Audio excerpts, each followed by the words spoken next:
ಅದು ಶಾಲಾ ಶಿಕ್ಷಣ. 4 ಗೋಡೆಗಳ ಮಧ್ಯದಲ್ಲಿ ಕುಳಿತು ನಾವು ಶಿಕ್ಷಣ ಕೊಡ್ತೀವಲ್ಲ, ಅದು ಶಾಲಾ ಶಿಕ್ಷಣ. ಇದು ಹೊರಾಂಗಣ ಶಿಕ್ಷಣ. ಯಾವುದು? ಸ್ಕೌಟಿಂಗ್, ಗೈಡಿಂಗ್, ಪ್ರಕೃತಿಯ ಮಡಿಲಿನಲ್ಲಿ ಕುಳಿತು ಅದನ್ನು ಕಲಿಯುವುದು. ಎರಡನೇದಾಗಿ ಇದೊಂದು ಜೀವನ ಪದ್ಧತಿ. ಕೇಳಿಬಿಟ್ಟು ಬಿಡೋದಲ್ಲ. ವಿಚಾರವಂತರಾದರೆ ಸಾಲದು, ಆಚಾರವಂತರಾಗಬೇಕು, ಅನುಷ್ಠಾನಗೊಳಿಸಬೇಕು, ಕೇಳಿದ್ದನ್ನು ಆನಂದಿಸಬೇಕು ಅನ್ನುವ ಅದರ ಮುಖ್ಯ ಉದ್ದೇಶ. ಅದು ಜೀವನ ಪದ್ಧತಿ.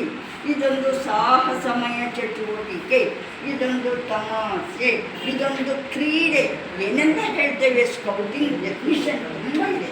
ಏನಿದೊಂದು ಆಟ, ಹೊರಾಂಗಣ ಚಟುವಟಿಕೆ, ಸಾಹಸಮಯ ಚಟುವಟಿಕೆ, ಮತ್ತು ವಿನೋದ, ಹಾಸ್ಯ, ನಾನಾ ರೀತಿಯಲ್ಲಿ ಇದರ ಡೆಫಿನಿಷನ್ ಕೊಡೋದು. ಇದೊಂದು ಹೊರಾಂಗಣ ಶಿಕ್ಷಣ ಅನ್ನೋದು.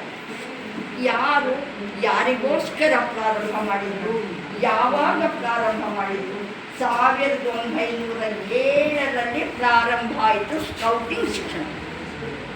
ಸ್ಕೌಟ್ ಚಳುವಳಿ ಪ್ರಾರಂಭ ಆಗಿದ್ದು 1907ರಲ್ಲಿ. ಎಷ್ಟು ಹುಡುಗರು ಪಾಲ್ಗೊಂಡ ಸ್ಕೌಟ್ ಶಿಕ್ಷಣ? 20 ಹುಡುಗರಿಂದ ಪ್ರಾರಂಭ, 20 ಬಾಲಕರನ್ನು ಸೇರಿಸಿಕೊಂಡು 1907ರಲ್ಲಿ ಪ್ರಾರಂಭ ಮಾಡಿದವರು ಯಾರು? ಬೇಡನ್ ಪವೆಲ್, BP ಅಂತ ಕರೀತಾರೆ. ಅವರ ಶಾರ್ಟ್ ನೇಮ್ BP ಅವರು ಪ್ರಾರಂಭ ಮಾಡಿದರು. ಎಲ್ಲಿ ಪ್ರಾರಂಭ ಮಾಡಿದರು? ಬ್ರೌನ್ಸಿ ದ್ವೀಪದಲ್ಲಿ. ಅದೆಲ್ಲಿದೆ? ಲಂಡನ್ನಿನ ಬ್ರೌನ್ಸಿ ದ್ವೀಪದಲ್ಲಿ ಪ್ರಾರಂಭ ಮಾಡಿದರು. 1907ರಲ್ಲಿ 20 ಬಾಲಕರನ್ನು ಸೇರಿಸಿಕೊಂಡು 10 ದಿನಗಳ ಒಂದು ಶಿಬಿರ, 10 ದಿನಗಳ ತರಬೇತಿ ಕೊಟ್ಟು, ನೀವಿಲ್ಲಿ ಬೆಳಗ್ಗೆ ಬಂದು ಸಂಜೆ ಹೋಗ್ತಾ ಇದ್ದಾರೆ, ಇದು ಸಮಾವೇಶ, ಅದು ತರಬೇತಿ ಶಿಬಿರ. ಎಷ್ಟು ಮಕ್ಕಳು ಪಾಲ್ಗೊಂಡಿದ್ದರು? 20 ಮಕ್ಕಳು. ಎಲ್ಲಿ ಪ್ರಾರಂಭ ಆಯಿತು? ಬ್ರೌನ್ಸಿ ದ್ವೀಪದಲ್ಲಿ. ಎಷ್ಟು ಮಕ್ಕಳಿಂದ? 20 ಮಕ್ಕಳಿಂದ. ಪ್ರಾರಂಭ ಮಾಡಿದವರು ಯಾರು? ಬೇಡನ್ ಪವೆಲ್. ಇಷ್ಟು ಪ್ರಾರಂಭ ಆಯಿತು. ಆ ನಂತರ ಏನಾದರೂ ಸಂಕ್ಷಿಪ್ತವಾಗಿ ಹೇಳ್ತಾ ಇದ್ದೇವೆ. ಆ 10 ದಿನಗಳ ತರಬೇತಿ ಏನು ಕೊಟ್ಟರು? ತರಬೇತಿಯನ್ನು ಮಕ್ಕಳು ಸ್ವತಂತ್ರವಾಗಿ ತಮ್ಮ ಕಾಲ ಮೇಲೆ ತಾವು ನಿಲ್ಲಬೇಕು, ಸ್ವತಂತ್ರವಾಗಿ ಜೀವನ ನಿರ್ವಹಣೆ ಮಾಡಿ, ಬಹಳ ಮುಖ್ಯವಾದ ಉದ್ದೇಶ. ಎರಡನೇದೇನು? ಸ್ವಾವಲಂಬಿ ಬದುಕು ಅವರದಾಗಬೇಕು. ಮೂರನೇದೇನು? ಸ್ವಾಭಿಮಾನದಿಂದ ಬದುಕು.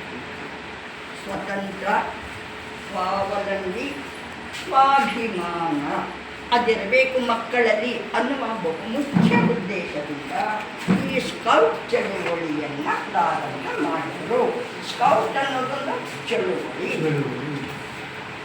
ಮಧ್ಯದಲ್ಲಿ ಕೊಟ್ಟು ಅವರ ಮನಸ್ಸೆಲ್ಲೆಲ್ಲ ಹೋಗುತ್ತೆ. ಮನಸ್ಸು ಇಲ್ಲಿಯೇ ಇರಬೇಕು, ಶರೀರ ಎಲ್ಲಿಯೇ ಇರಲಿ, ನಿಮ್ಮ ಮನಸ್ಸಿಗೆ.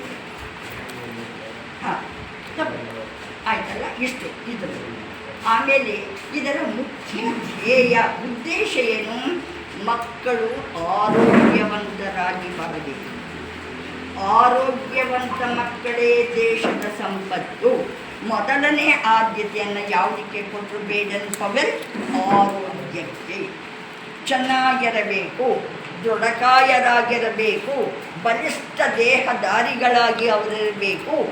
ಚಳಿ, ಮಳೆ, ಬಿಸಿಲು ಏನನ್ನು ಲೆಕ್ಕಿಸಬಾರದು. ಅಂಥ ಆರೋಗ್ಯವಂತ ಮಕ್ಕಳನ್ನು ರೂಪಿಸಲಿಕ್ಕೋಸ್ಕರವಾಗಿ ಆರೋಗ್ಯ. ಎರಡನೇದೇನಿರಬೇಕು? ಆನಂದದಿಂದ ಅವರು ಕಲಿಬೇಕು ಮಕ್ಕಳು. ಕಣ್ಣೆಲ್ಲೋ ಇದೆ, ಮನಸ್ಸೆಲ್ಲೋ ಇದೆ, ಬಾಯಲ್ಲಿ ಏನೋ ಇದೆ. ದಯವಿಟ್ಟು